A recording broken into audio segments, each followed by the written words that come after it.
Hello class 11th के student, आज हम केमिस्ट्री का चैप्टर 2 में परमाणु संरचना, जो आपका परमाणु संरचना चैप्टर है, इसका आज हम अध्ययन करेंगे। इसका आज फर्स्ट लेक्चर है। आप लेक्चर में बने रहिए। आपको अगर वीडियो समझ में आए तो प्लीज़ वीडियो को लाइक करिएगा और चैनल को सब्सक्राइब कर लीजिए। और हमारी तो यही एक उम्मीद है कि हम आपको आसान से आसान भाषा में इस चैप्टर को पढ़ाएं। तो चलिए बिना देरी करे हुए वीडियो को स्टार्ट करते हैं। तो परमाणु संरचना के बारे में थोड़ा सा आप चैप्टर जो है इसके बारे में आप थोड़ा सा पढ़ लीजिए कि परमाणु संरचना आखिर होती क्या है। तो क्या है परमाणु संरचना, चलिए इसके बारे में आप पढ़ लेते हैं। 19वीं शताब्दी में परमाणु को अविभाज्य व संरचनात्मक विहीन, यानी 19वीं शताब्दी जो थी उसमें परमाणु को अविभाज्य व संरचना विहीन मानने से इनकार कर दिया गया, यानी उसको संरचना विहीन नहीं माना गया, उसको इनकार कर दिया गया, मना कर दिया गया। और परमाणु विभाजित किया जा सका या परमाणु विभाजित किया जा सका, यह माना गया कि परमाणु विभिन्न कणों से मिलकर के बना है। परमाणु एक कण से मिलकर के नहीं बना है, किससे? एक कण से मिलकर के नहीं बना है, परमाणु विभिन्न कणों से मिलकर के बना है, ये मान लिया गया है।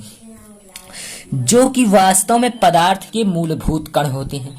परमाणु जो है ये पदार्थ के मूलभूत कण होते हैं। दोस्तों आप यहाँ पर एक एक टॉपिक को नोट करिए। परमाणु क्या होता है? मूलभूत कण होते हैं। परमाणु जो है वो पदार्थ के मूलभूत कण होते हैं और परमाणु छोटे छोटे मूल कणों से बनकर बने होते हैं।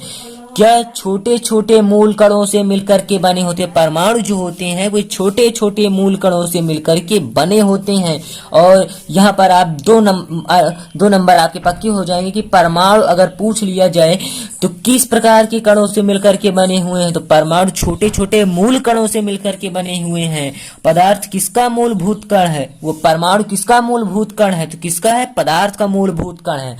अब मूलभूत कण होते कौन कौन से हैं, चलिए इसके बारे में हम आपको बता देते हैं। जो आपके मूलभूत कण होते हैं वे होते हैं इलेक्ट्रॉन, प्रोटॉन और न्यूट्रॉन। तो इलेक्ट्रॉन, प्रोटॉन और न्यूट्रॉन को ही मूलभूत कण कहा जाता है। तो प्रोटॉन जो आपका ये है प्रोटॉन, इस पर P+ का आवेश होता है। इलेक्ट्रॉन पर P+ पर, प्रोटॉन पर P+ का आवेश होता है। इलेक्ट्रॉन पर E- यानी इलेक्ट्रॉन इसका क्या कहते हैं, इसका मानक रूप मान लीजिए, इलेक्ट्रॉन इसका मानक रूप है और इस पर माइनस का चार्ज होता है। और जो न्यूट्रॉन होता है ये उदासीन होता है, इस पर प्लस और माइनस दोनों कार्य करते हैं, तो अर्थात इस पर 0 का आवेश होता है। अब जो प्रोटॉन है ये किलोग्राम में कितना होता है? ये 1.673 × 10⁻⁻27 होता है। और जो इलेक्ट्रॉन है वो 9.109 × 10⁻31 होता है। और जो न्यूट्रॉन है ये 1.65 × 10⁻27 होता है। तो आशा करता हूं आपको यहां तक समझ में आ गया है कि मूलभूत कण किसे कहते हैं, मूलभूत कण किलो में कितने होते हैं, मूलभूत कण की जो मतलब मानक होता है, इस पर कितना आवेश होता है, ये आपको पता चल गया है। ये प्रोटॉन पर P+ का आवेश होता है, इलेक्ट्रॉन पर E- का आवेश होता है और न्यूट्रॉन पर 0 अर्थात 0, क्योंकि ये उदासीन होता है। अब चलिए, अब यहाँ पर एक बात आती है कि परमाणु स्थित कहाँ पर होता है। परमाणु स्थित कहाँ पर होता है, तो चलिए इसको पहले हम बता देते हैं आपको हेडिंग के द्वारा, आपको इसकी परिभाषा के द्वारा हम आपको बता देते हैं कि परमाणु स्थित कहाँ होता है। तो पढ़ लीजिए कि इलेक्ट्रॉन के ऊर्जा स्तर, जो इलेक्ट्रॉन का ऊर्जा स्तर होता है KLMN के उपकक्षों में पाए जाते हैं। उपकक्ष कौन कौन से होते हैं? क्या उपकक्ष? उपकक्ष किसे कहते हैं? उपकक्ष होते हैं आपके SPDF। आप अभी शुरुआत में पढ़ रहे हैं तो आपको समझ में नहीं आएगा, लेकिन आप इसको समझते चलिए, जो मैं आपको बता रहा हूं आपको 100% समझ में आएगा। तो उपकक्ष किसे कहते हैं? SPDF को। ऊर्जा स्तर किसे कहते हैं? KLMN को कहते हैं ऊर्जा स्तर। अब आपको हम बताते हैं किस प्रकार ऊर्जा स्तर होते हैं, किस प्रकार उपकक्ष होते हैं। तो मान लीजिए ये हो गया आपका नाभिक P+, ये हो गया नाभिक, इसी के चारों ओर ये गोला हो गया, ये गोला हो गया, ये गोला हो गया, ये गोला हो गया। तो अब देखिए, इसे कहते हैं, क्या कहते हैं, ऊर्जा स्तर। किसे? जो ये है, इसे ही ऊर्जा स्तर कहते हैं। तो इसके नाम दिए गए, कौन कौन से नाम? इसका नाम, इस ऊर्जा स्तर का नाम, इस ऊर्जा स्तर का नाम, इस ऊर्जा स्तर का, इसका। तो इसका नाम दे दिया गया के, इसका नाम, इस वाले का नाम दे दिया गया एल, इस वाले का नाम दे दिया गया एम, इसका नाम दे दिया गया एन। ये आप समझ लीजिए। और जो इनका संख्यात्मक मान होगा, अर्थात के बराबर 1 होता है हमेशा, और एल बराबर 2 होता है, और m बराबर 3 होता है, और जो n बराबर होता है ये होता है 4। अब इन्हीं के बीच में ऊर्जा, इन्हीं के बीच में उपकक्ष पाए जाते हैं। क्या? एसपीडीएफ। इन्हीं के बीच में एसपीडीएफ पाए जाते हैं। जो ये स्थान है, यहाँ पर एसपीडीएफ पाए जाते हैं। तो आपको आशा करता हूं कि यहाँ तक इलेक्ट्रॉन कहाँ पर स्थित होता है, और इन्हीं कक्षों में, इन्हीं पथों में इलेक्ट्रॉन गमन करता है, यानी अपने अक्ष पर घूमता है। तो आपको यहाँ तक आशा करता हूँ कि आपको समझ में आ गया है। अब चलिए, एक बात आती है इलेक्ट्रॉनिक विन्यास। इलेक्ट्रॉनिक विन्यास, तो आप सभी लोग फिलहाल इससे छोटी क्लासों में इलेक्ट्रॉनिक विन्यास निकाल रहे हैं, लेकिन यहाँ पर उस तरह के इलेक्ट्रॉनिक विन्यास की बात नहीं की जा सकती। अगर मान लिया जाए इलेक्ट्रॉनिक विन्यास किया जा रहा है Ne, जो इसका परमाणु क्रमांक होता है 10। अगर इसका आपको इलेक्ट्रॉनिक विन्यास निकालने को अगर बताया जाए, तो अगर मैं बता रहा हूं इसका इलेक्ट्रॉनिक विन्यास होगा 1s2, 2s2, 2p6, तो आप कहेंगे इस तरह का इलेक्ट्रॉनिक विन्यास निकालना हमने नहीं पढ़ा। तो इसके बारे में अभी हम आगे वीडियो में चर्चा करेंगे।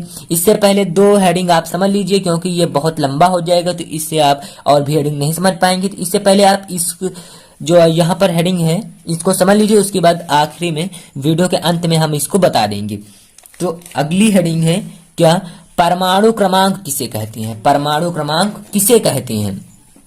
तो किसी तत्व का परमाणु क्रमांक, किसी तत्व का परमाणु क्रमांक उस तत्व के नाभिक में उपस्थित, किसी तत्व का परमाणु क्रमांक उस तत्व के नाभिक में उपस्थित, मान लीजिए ये हो गया नाभिक। तो किसी तत्व का जो परमाणु क्रमांक होता है यहाँ पर P होता है। तो किसी तत्व का परमाणु क्रमांक उस तत्व के नाभिक में उपस्थित जो यहाँ पर प्रोटॉन होता है, जो P होता है, इसके बराबर होता है। यानी परमाणु क्रमांक जो है वो प्रोटॉन के बराबर होता है। आप इतना याद कर लीजिए, किसी तत्व का परमाणु क्रमांक उसके नाभिक में उपस्थित प्रोटॉन की संख्या के बराबर होता है। मान लीजिए प्रोटॉन की संख्या है 2, तो यहां पर परमाणु क्रमांक हो जाएगा 2। आशा करता हूं आपको परमाणु क्रमांक समझ में आ गया होगा। अब अगली हेडिंग है कि परमाणु द्रव्यमान या परमाणु भार किसे कहते हैं? परमाणु द्रव्यमान या परमाणु भार किसे कहते हैं? तो किसी परमाणु के नाभिक में उपस्थित प्रोटॉनों तथा न्यूट्रॉनों की संख्या के योग को, किसी परमाणु के नाभिक में उपस्थित प्रोटॉन, यहां पर प्रोटॉन भी होता है और न्यूट्रॉन भी होता है, तो यानी इन दोनों के योग को ही परमाणु द्रव्यमान या परमाणु भार कहा जाता है। तो यहां पर परमाणु द्रव्यमान को A से निरूपित करते हैं, तो इसका सूत्र हो जाएगा A इज इक्वल टू क्या? प्रोटॉन और प्लस न्यूट्रॉन की संख्या को कहते हैं। तो P प्लस N हो जाएगा, A जहां पर परमाणु भार होता है। तो आशा करता हूं आपको यहां तक समझ में आ गया है कि परमाणु संरचना की परिभाषा, इलेक्ट्रॉनिक परमाणु में इलेक्ट्रॉन की स्थिति और इलेक्ट्रॉनिक विन्यास निकालना और परमाणु क्रमांक, परमाणु द्रव्यमान, ये सब आपको समझ में आ गया है। अब चलिए अपने वीडियो में एक महत्वपूर्ण टॉपिक जो है कि इलेक्ट्रॉनिक विन्यास जो होता है, इलेक्ट्रॉनिक विन्यास, इसके बारे में अब हम चर्चा करेंगे। तो चलिए इलेक्ट्रॉनिक विन्यास निकालना सीखते हैं। इस प्रकार का इलेक्ट्रॉनिक विन्यास निकालना बहुत आसान होता है। आप वीडियो के अंत तक बने रहें, आपको मैं इसको निकालना बता दूंगा। तो सबसे पहले जो यह नियम है, यह नियम किस प्रकार लागू होता है आप यहां पर देख सकते हैं।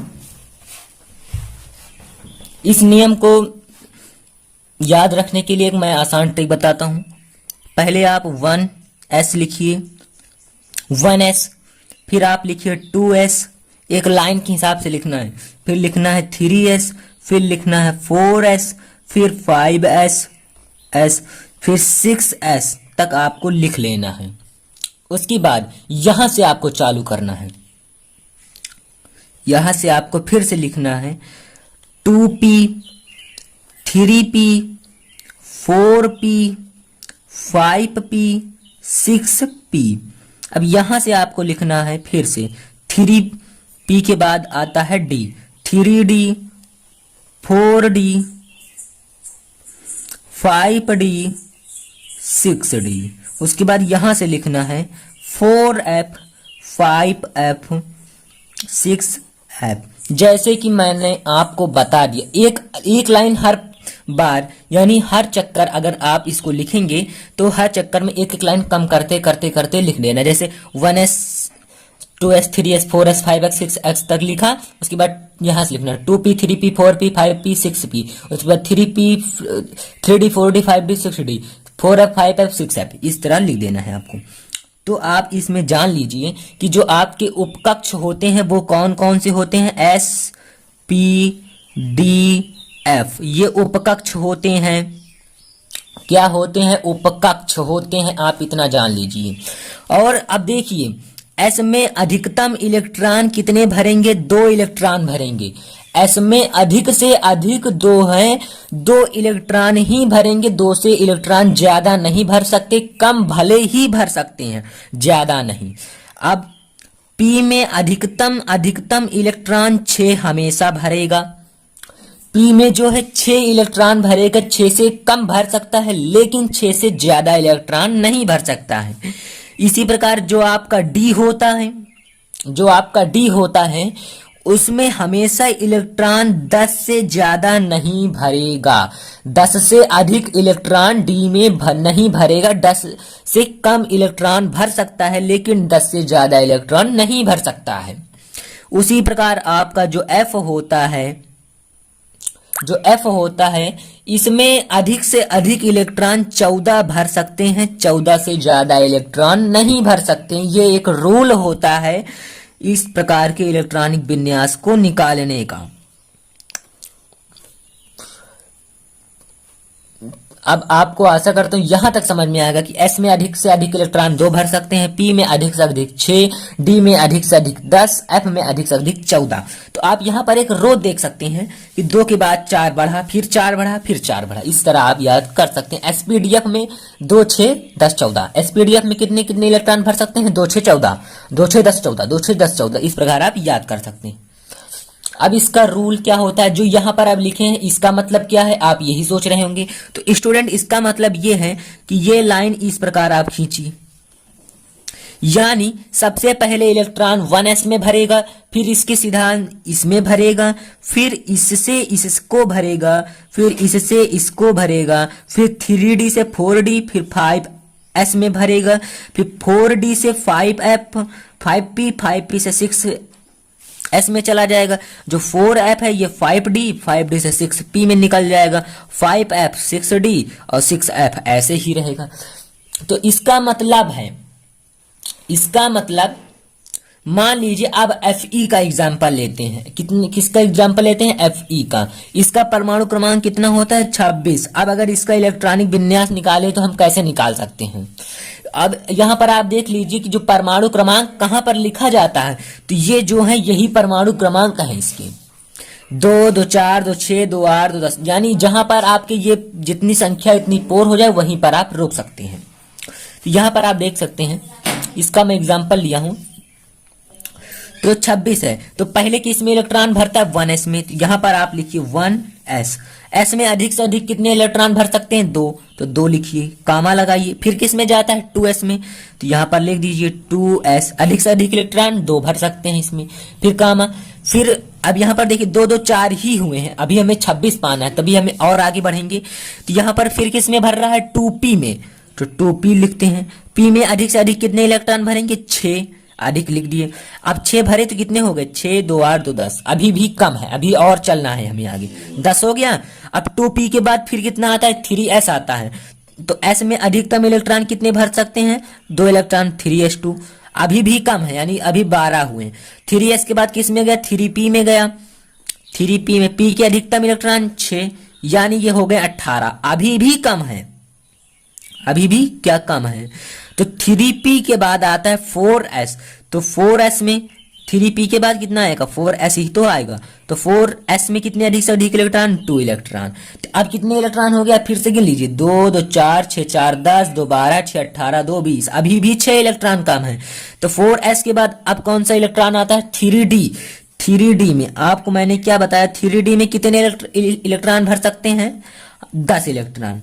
10 इलेक्ट्रॉन तो भर सकते हैं, लेकिन अब हमारे पास यहाँ पर 2 2 4 6 4 10 2 12 6 18 2 20, 20 के बाद अब हमारे पास कुल 6 इलेक्ट्रॉन बचे हैं। मान लीजिए आपके पास 6 रुपया है और कोई आपसे 10 रुपया मांग रहा है, तो आप उसे कितने रुपए देंगे, 6 ही रुपए तो देंगे। आपके पास जितना रुपए है आप उतना ही तो देंगे, उससे तो अधिक आप दे नहीं देंगे। तो यहाँ पर 10 नहीं, आप यहाँ पर 6 लिखिए, क्योंकि आपके पास 6 ही इलेक्ट्रॉन बचे हुए हैं, तो इसलिए आप यहाँ पर 6 ही लिखिए। तो यहाँ पर 10 हटा दीजिए, 6 लिख सकते हैं। तो मैंने आपको शुरुआत में बता भी दिया था कि इलेक्ट्रॉन कम हो सकते हैं लेकिन ज्यादा नहीं हो सकते हैं। इसी प्रकार चलिए एक और एग्जांपल लेते हैं ऑक्सीजन का। ऑक्सीजन का परमाणु क्रमांक कितना होता है, 8 होता है। आप फिर से इसमें चलिए, पहले इलेक्ट्रॉन किस में भरता है, 1s में भरता है, 1s।